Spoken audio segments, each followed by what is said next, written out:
नमस्कार साथियों। स्वागत है आप सभी का हमारे यूट्यूब चैनल में। जैसे कि आप सभी को पता है, हम लाइन टू लाइन पंक्ति दर पंक्ति कहानियाँ देख रहे हैं। इसमें हम अमृतसर आ गया भीष्म साहनी की कहानी देख रहे हैं। इस कहानी का हमने एक भाग कल देखा है और आज आगे देखते हैं। यहाँ तक देखा था कि अ, अंधेरा था और अंधेरे में ट्रेन चल रही है और वह जब आकाश में चांद निकल कर आया है और उस चांद के उजाले में शहर दिख रहा है और शहर में वक्त बे वक्त जो आग के शोले भड़क रहे हैं या दंगे फसाद की वजह से जो भी आग लगी है, उसकी जो चिंगारियाँ है आग की, वह देख रहे हैं। और फिर ट्रेन जा रही है। यहाँ तक हम आए थे और ऐसे ही कहानियाँ देखने के लिए या नेट सेट जेआरएफ का सभी पाठ्यक्रम की विधाएं, जो भी विधाएं है, कविता, कहानी, नाटक, उपन्यास, निबंध, आत्मकथा, इन सभी को लाइन टू लाइन पंक्ति दर पंक्ति पढ़ने के लिए, अध्ययन करने के लिए हमारे चैनल को सब्सक्राइब कीजिए, लाइक कीजिए और शेयर करना मत भूलिए। और हाँ, कमेंट भी कीजिए। तो इससे आगे की कहानी आज की वीडियो में देखते हैं। सहसा दुबला बाबू खिड़की में से बाहर देखकर ऊंची आवाज में बोला, हरबंस पूरा निकल गया है। उसकी उत्तेजना थी, वह जैसे चीख कर बोला था। डिब्बे के सभी लोग उसकी आवाज़ सुनकर चौंक गए। उसी वक्त डिब्बे के अधिकांश मुसाफिरों ने मानो उसकी आवाज़ को ही सुनकर करवट बदली। यानी सभी, एक शांत का माहौल है। सभी जो यात्री है, सभी जो भी सफ़र करने वाले लोग हैं इस डिब्बे में, इस बोगी में, तो एक शांत सन्नाटे के साथ बैठे थे और कुछ सो गए थे। तभी वह जो दुबला व्यक्ति था बाबू, वह दरवाजे के पास आकर ऊंची आवाज़ में चिल्लाकर बोलता है कि हरबंस पूरा निकल गया है। तो इसकी आवाज़ सुनकर कुछ लोगों की नींद टूट जाती है और जो भी सन्नाटा था वह सन्नाटा एकदम सा टूट जाता है और उसकी आवाज़ की तरफ सभी कान लगाते हैं या सभी देखते हैं, सुनते हैं। इतना ही नहीं, जो कुछ भी लोग सो गए थे वह भी अपनी करवट बदलते हैं। ओ बाबू, चिल्लाता क्यों है? तहस तहबीज तस्बीह वाला पठान चौंक कर बोला। यानी जो पठान था वह पठान बोलता है चौंक कर, ए बाबू, चिल्लाता क्यों है? यानी ऐसा बोलता है, इधर उतरेगा तुम, जंजीर खींचूं। और खी करके हंस दिया। यानी वह कहता है कि चौंक कर, इधर उतरेगा तू, जंजीर खींचूं, ऐसा कहकर खी करके हंसता है। जाहिर है वह हरबंस पूरा ही की स्थिति से अथवा उसके नाम से अभिन्न था। यानी वह हरबंस पूरा जो था उस शहर की स्थिति से या उसके वातावरण से वह परिचित था। बाबू ने कोई उत्तर नहीं दिया, केवल सिर हिला दिया और एक आधा बार पठान की ओर देखकर फिर खिड़की के बाहर झांकने लगा। यानी वह पठान की जो बात है, वह बात सुनकर वह एकदम स्तब्ध रहा, शांत रहा, कुछ जवाब न दिया और उसकी तरफ कुछ देर तक देखा और फिर खिड़की में झांककर बाहर देखने लगा। डब्बे में फिर मौन छा गया। तभी इंजन से सीटी दी और उसकी एक रस रफ्तार टूट गई। थोड़ी ही देर बाद खड़ाक का सा शब्द भी हुआ। शायद गाड़ी ने लाइन बदली थी। बाबू ने झांककर उस दिशा में देखा जिस ओर गाड़ी बढ़ी जा रही थी। यानी जो एकदम ट्रेन चलने लगी और चलते चलते एकदम की खड़ाक सी आवाज़ आती है। यानी वह जो पटरी है वो इस पटरी से उस पटरी तक, यानी उसने पटरी बदली होगी ट्रेन ने वहाँ। और तभी वहाँ जो बाबू है वह दुबला, वह खिड़की से झाँक कर जिस दिशा में ट्रेन जा रही है उसी दिशा में वह झाँक कर देख रहा था। शहर आ गया है, वह फिर ऊंची आवाज़ में चिल्लाया। अमृतसर आ गया है, उसने फिर से कहा और उछल कर खड़ा हो गया। यानी फिर से वह चिल्लाता है, जोर से कहता है कि शहर आ गया। वह फिर ऊंची आवाज़ में चिल्लाता है कि अमृतसर आ गया। उसने फिर से कहा और इतना कहकर चिल्लाकर जोर से कहता है कि शहर आ गया, अमृतसर आ गया। एक अलग खुशी की माहौल में वह जा रहा था और खुशी से कह रहा था कि शहर आ गया, अमृतसर आ गया। और फिर इतना कहकर उठकर खड़ा हो जाता है। ऊपर वाली बर्थ पर लेटे पठान को संबोधित करके चिल्लाया, ओबे पठान के बच्चे, नीचे उतर, तेरी माँ की नीचे उतर, तेरी उस पठान बनाने वाले की मैं। यानी वहाँ जो अमृतसर जो है, अमृतसर उस जो दुबला व्यक्ति है उसका शहर था, उसका घर था। इसलिए वहाँ क्या अभी उसका शहर कहते हैं ना कि अपने शहर में अपने गली में कुत्ता भी शेर होता है, उसी प्रकार यहाँ स्थिति है।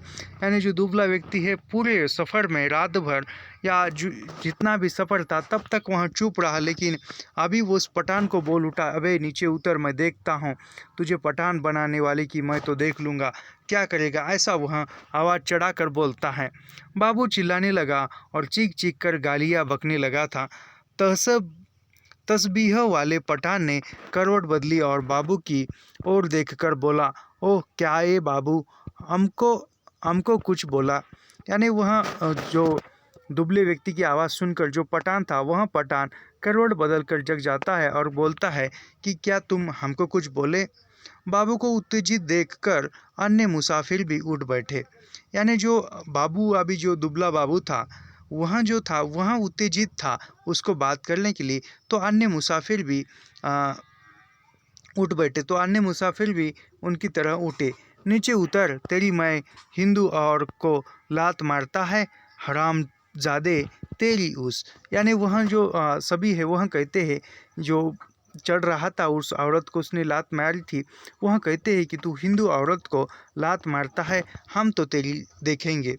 ओ बाबू बक बकर नहीं करो, ओ खच्चीर के तुमख गाली मत बको, हमने बोल दिया हम तुम्हारा ज़बान खींच लेगा।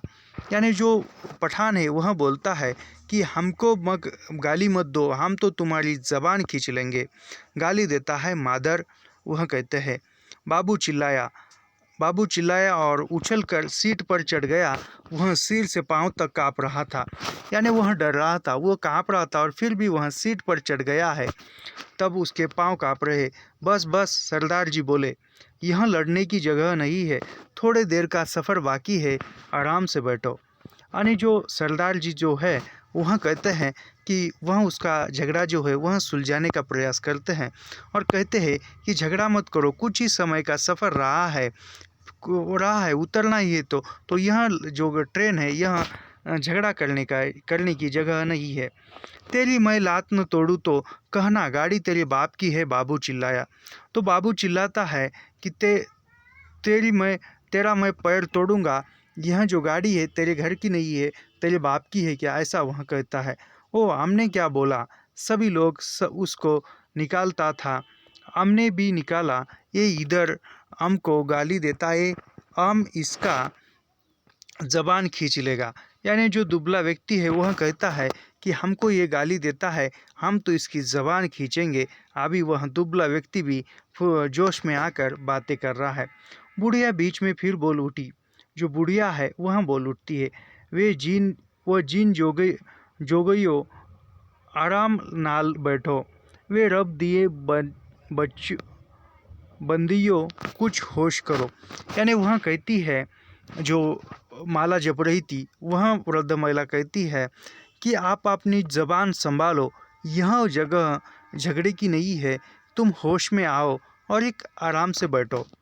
उसके ओठ किसी प्रेत की तरह फड़फड़ाए जा रहे थे और उसमें से सीन सी फुसफुसाहट सुनाई दे रही थी। बाबू चिल्लाए जा रहा था, अपने घर में शेर बनता था, अब बोल तेरी मैं उस पठान बनाने वाले की। यानी जो पिछला जो सफ़र था वह पठान के इलाके का था, इसलिए वह बाबू साहब चुप थे। लेकिन अभी अमृतसर आ गया है, जो बाबू साहब था यानी हिंदुओं का इलाका आ गया है, कहने की बात है। तो वह कहता है कि तू तेरे शहर में था, तू तेरी जगह पर था, तो तू बहुत चिल्लाता था, अभी चिल्ला, अभी अब मैं तुझे देखता हूँ, मैं तो तुझे पठान वाले को भी देख लूँगा, ऐसा वह कहता है। तभी गाड़ी अमृतसर के प्लेटफॉर्म पर रुक गई। प्लेटफॉर्म लोगों से खचाखच भरा था। प्लेटफॉर्म पर खड़े लोग झांक कर डिब्बों के अंदर देखने लगे। बार बार लोग एक ही सवाल पूछ रहे थे, पीछे क्यों हुआ, पीछे क्या हुआ है, कहाँ पर दंगा हुआ है। यानी जो गाड़ी आई है तो बीच बीच में जो आग लगी थी, दंगे फसाद हो रहे थे। कुछ लोग अंदर गाड़ी में चढ़ने के लिए उतावले थे, तो कोई पूछ रहा था कि पीछे दंगा क्या हुआ, कैसी हालचाल थे, ऐसे पूछ रहे हैं। खचाखच भरे प्लेटफॉर्म पर शायद इसी बात की चर्चा चल रही थी कि पीछे क्या हुआ है। प्लेटफॉर्म पर खड़े दो तीन खोमचे वालों पर मुसाफिर टूट पड़े थे। सभी को सहसा भूख और प्यास परेशान करने लगी थी। इसी दौरान 3-4 पठान हमारे डिब्बे के बाहर प्रकट हो गए और खिड़की में से झांक झांक कर अंदर देखने लगे। यानी जो इतने में जो है यही कोई पूछ रहा है कि पीछे वाले शहर की स्थिति क्या है, कैसे दंगा चल रहा था, क्या हो रहा था, ऐसी पूछताछ है। तभी इनकी जो बोगी थी, जो खिड़की के बाहर से 3-4 पठान जो लोग हैं वहाँ आए और इनकी तरफ अंदर झांक कर देखने लगे। अपने पठान साथियों पर नज़र पड़ते ही वे उनसे पश्तो में कुछ बोलने लगे। यानी जो 3 पठान थे वहाँ जो अन्य पठानों के रिश्तेदार थे या कोई साथी थे, वह उन्हें देखकर कुछ पश्तो में बोलने लगे। मैंने घूरकर देखा, बाबू डिब्बे में नहीं था। न जाने कब वह डिब्बे में से निकल गया था। मेरा माथा ठिनका। यानी जो अन्य पठान भी आए और वहाँ जो बाबू था दुबला, वह न जाने कहाँ चला गया। और जो पठान आए हैं तो वहाँ पर नहीं था। यानी जो लेखक जो बैठे थे वह भी यहाँ देख रहे थे और वो उसे न देखकर अब लेखक का माथा गर्म हो जाता है। गुस्से में वो पागल हुआ जा रहा था, न जाने क्या कर बैठे। पर इस बीच डिब्बे के तीनों पठान अपनी अपनी गठरी उठाकर बाहर निकल गए और अपने पठान साथियों के साथ गाड़ी के अगले डिब्बे की ओर बढ़ गए। जो विभाजन पहले प्रत्येक डिब्बे के भीतर होता रहता था, अब सारी गाड़ी के स्तर पर होने लगा था। यानी जो पठान साथी थे वो उन साथियों ने जो बाहर से लोग पठान आए थे उनके साथ अपना सामान लेकर किसी और डिब्बे में गए। खोमचे वालों के इर्द गिर्द भीड़ छटने लगी। लोग अपने अपने डिब्बों में लौट लगे। तभी सहसा एक ओर से मुझे वहाँ बाबू आता दिखाई दिया। उसका चेहरा अभी भी बहुत पीला था और माथे पर बालों की लट झूल रही थी। नज़दीक पहुँचा तो मैंने देखा उसने अपने दाएं हाथ में लोहे की एक छड़ उठा रखी थी। यानी जो स्टेशन पर गर्दी हट रही थी, सभी जो लोग उतरे थे वहाँ चढ़ रहे हैं, जो नए साथी थे वहाँ भी चढ़ रहे थे। तभी उसको लेखक को जो दुबला व्यक्ति है वहाँ देख रहा है। उसका चेहरा पीला पड़ा था और उसके हाथ में एक लोहे की रॉड थी। जाने वहाँ उसे कहाँ मिल गई। मैं घुसते समय उसने छेड़ को अपनी पीठ के पीछे कर लिया और मेरे साथ वाली सीट पर बैठने से पहले उसने हौले से छड़ को सीट के नीचे सरका दिया। यानी वहाँ लाकर चुपके से लाता है और पीठ के पीछे छुपा कर लाता है और वहाँ बैठकर वो सीट के नीचे छुपा देता है। सीट पर बैठते ही उसकी आंखें पठान को देख पाने के लिए ऊपर को उठी, पर डिब्बे में पठानों को न पाकर वहाँ हड़बड़ाकर चारों ओर देखने लगा। यानी उसने वो लोहे की रॉड है वहाँ रॉड छुपाई और वह रॉड छुपाकर पठानों को ऊपर देख रहा था। तो पठान नहीं थे। उन्हें न पाकर वहाँ हड़बड़ा उठता है, निकल गए हरामी मादर, सब के सब निकल गए। फिर वहाँ सीट पिटा कर उठ खड़ा हुआ, चिल्लाकर बोला, तुमने उन्हें जाने क्यों दिया? तुम सब नामर्द हो बुज़दिल। यानी वो सभी को बोल रहा है कि उन पठानों को तुमने जाने क्यों दिया? तुम सभी नामर्द हो, तुम में लड़ने की शक्ति नहीं है, तुम में प्रतिकार करने की शक्ति नहीं है। ऐसा वहाँ कर रहा है। पर गाड़ी में भीड़ बहुत थी, बहुत से नए मुसाफिर आ गए थे। किसी ने उसकी ओर विशेष ध्यान नहीं दिया। यानी कुछ नए मुसाफिर भी आ गए थे, भीड़ भी ज़्यादा थी, तो किसी ने उसकी तरफ कोई ध्यान नहीं दिया, उसकी बातों की तरफ। गाड़ी सरकने लगी तो वह फिर मेरी वाली सीट पर आ बैठा पर वह बड़ा उत्तेजित था और बराबर बड़ बईवाई जा रहा था। यानी वह उत्तेजित था झगड़ा करने के लिए, प्रतिकार करने के लिए, और वह हड़बड़ा जा रहा था। धीरे धीरे हिचकोले खाती गाड़ी आगे बढ़ने लगी। डिब्बे में पुरानी मुसाफिरों ने भरपेट पूरियां खा ली थी और पानी पी लिया था और गाड़ी उस इलाके में आगे बढ़ने लगी थी जहां उसके जान माल को खतरा नहीं था। यानी जो मुसाफिर ने अमृतसर में जो भी कुछ खाना था वह खा लिया था और वह खाकर गाड़ी आके बढ़ गई थी। यानी आप खतरा जो था वह खतरा टल चुका था, यानी गाड़ी हिंदुस्तान में आ गई थी। नए मुसाफिर बतिया रहे थे। धीरे धीरे गाड़ी फिर समतल गति से चलने लगी थी। कुछ ही देर बाद लोग ऊँघने में लगे थे, मगर बाबू अभी भी फटी फटी आंखों से सामने की ओर देखे जा रहा था।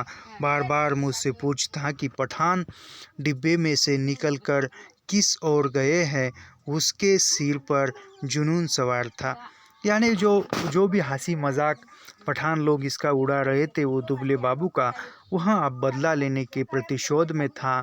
और वह बार बार लेखक को पूछता है बाहर देखते हुए कि जो पठान है वह किस तरफ गए हैं। गाड़ी के हिचकोलों में मैं खुद ऊँघने लगा था, यानी नींद आ रही थी। डिब्बे में लेट पाने के लिए जगह नहीं थी। बैठे बैठे ही नींद में मेरा सिर कभी एक ओर को लुढ़क जाता, कभी दूसरी ओर को। किसी वक्त झटके से मेरी नींद टूटती और मुझे सामने की सीट पर अस्त व्यस्त से पड़े सरदार जी के खर्राटे सुनाते। यानी जो गाड़ी चल रही थी, लेखक को नींद आ रही थी और वह नींद की वजह से वह लुढ़क रहा थी उसकी गर्दन, और वह बार बार देखता और वह जो खर्राटे थे सरदार जी के वह भी सुनाई देते थे लेखक को। अमृतसर पहुंचने के बाद सरदार जी फिर से सामने वाली सीट पर टांगें पसार कर लेट गए थे। डिब्बे में तरह तरह की आड़ी तिरछी मुद्राओं में मुसाफिर पड़े थे। उनकी विभत्स मुद्राओं को देखकर लगता डिब्बा लाशों से भरा है। पास बैठे बाबू पर नज़र पड़ती तो कभी तो वह खिड़की के बाहर मुँह किए देख रहा होता, कभी दीवार से पीठ लगाए तन कर बैठा नजर आता। यानी जो अस्त व्यस्त लोग बैठे हैं, कोई सोए हैं, ऐसे इस प्रकार सोए हैं कि देखने पर पता लगता है कि यहाँ मुर्दे की तरह लेटे हुए हैं। और जो आसपास के जो दुबला बाबू था वह भी कभी बैठता, कभी उठता, कभी दीवार से पीठ लगाकर तन कर बैठ जाता। किसी वक्त गाड़ी किसी स्टेशन पर रुकती तो पहियों की गड़गड़ाहट बंद होने पर निस्तब्धता सी छा जाती। तभी लगता जैसे प्लेटफॉर्म पर कुछ गिरा है या जैसे कोई मुसाफिर गाड़ी में उतरा है, और मैं झटके से उठकर बैठ जाता।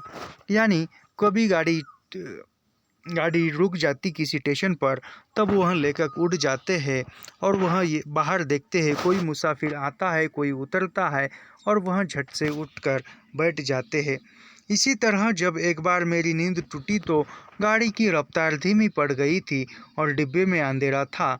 मैंने उसी तरह आधलेटे खिड़की में से बाहर देखा। दूर पीछे की ओर किसी स्टेशन के सिग्नल के लाल कुमकुमे चमक रहे थे।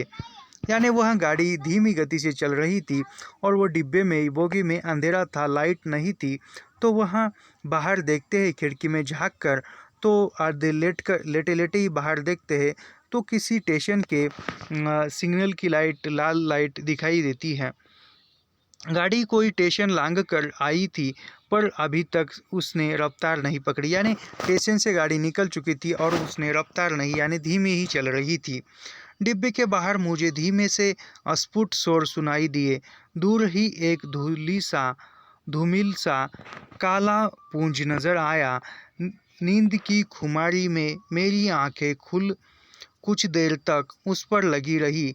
फिर मैंने उसे समझ पाने का विचार छोड़ दिया।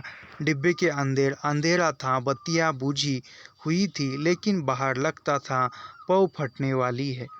यानी जो बाहर का माहौल था कुछ अलग था, यानी कुछ दंगा होने वाला है, डिब्बे में अंधेरा है। ऐसा ही मेरी पीठ पीछे डिब्बे के बाहर किसी चीज़ को खरोंचने की सी आवाज़ आई।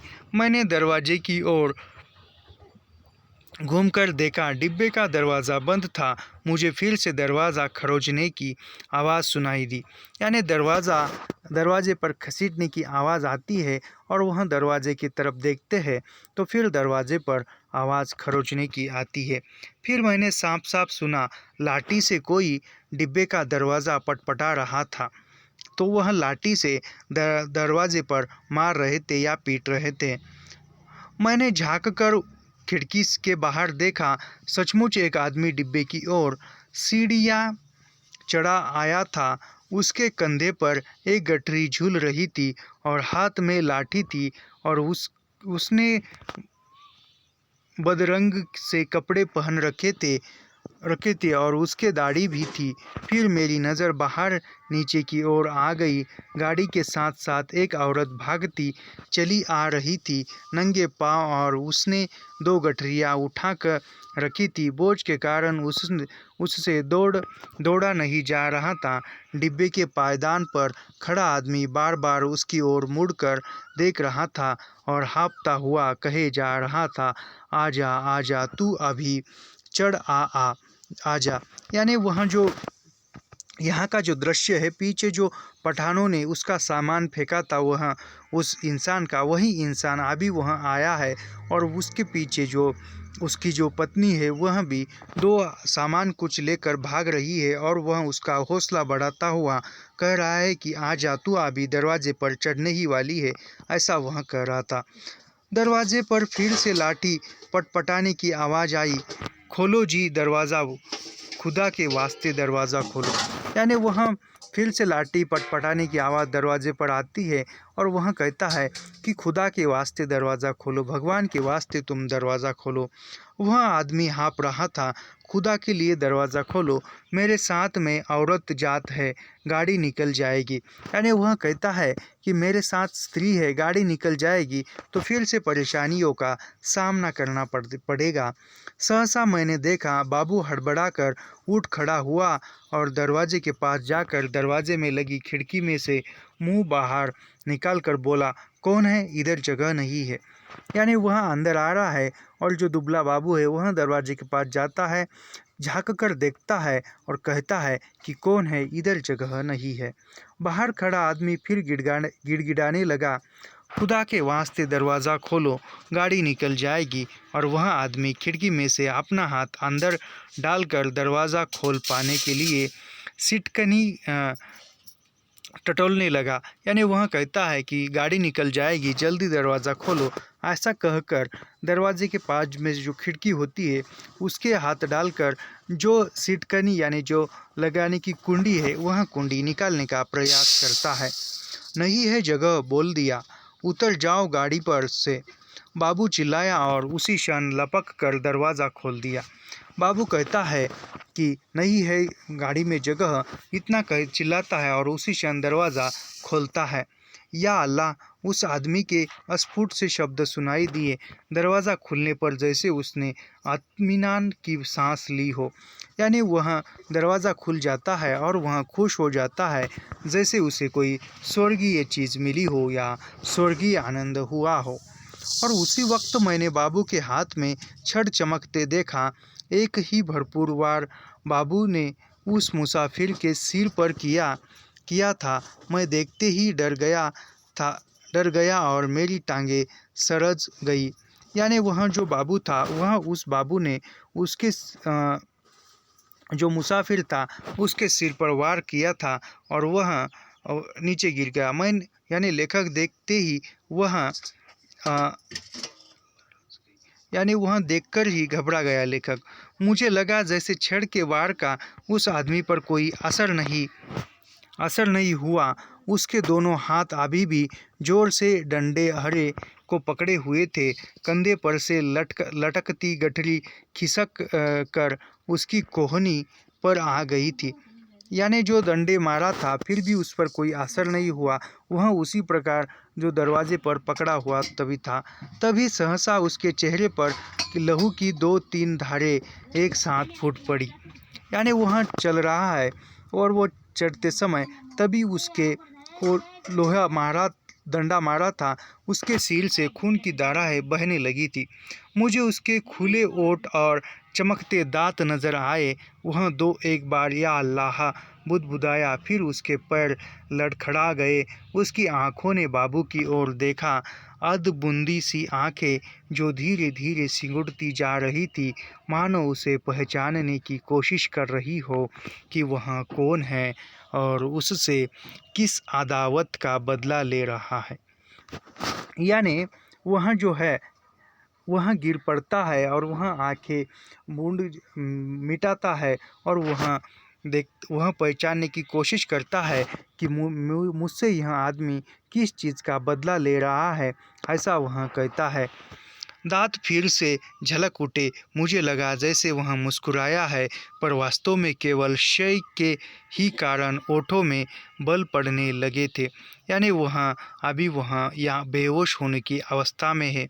नीचे पटरी के साथ साथ भागती औरत बड़बड़ाए और कोसे जा रही थी।